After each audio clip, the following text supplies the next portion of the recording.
করে দেবে। না না না না না, তোমরা খারাপ ভাবছো কেন? সে তো তোমাদের আসা মাত্রই আমার মানে সোজা, এই মানে আমি সোজা হয়ে গেছি। বলে পুরোহিত মশাই, তখন থেকে ভাগ নেবো কি এসব কি বলে একা বেকা সোজা বেকা এসব কথা না বলে তুমি বলো পুজোয় কত টাকা নেবে?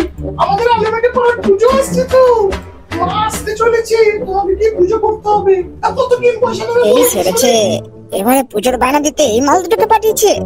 এরা তো সারা কোনোদিনও আমাকে নিজের অরিজিনাল রেট দেবে না।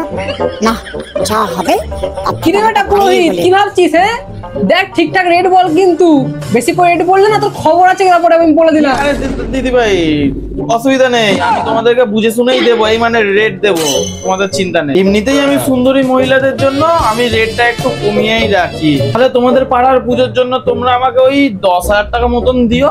দেখো পুরোহিত, 1000 টাকার বেশি 1 টাকাও কিন্তু দেবো না বলে দিলাম। আর তাতে যদি রাজি হতো বলো, না হলে কিন্তু আমরা বাইরে গিয়ে পিএনপিসি কেমন করতে পারি তুমি তো জানোই। তোমার সব খবর ফাঁক করে দেবো যে তুমি ভুলভাল মন্ত্র পড়ো।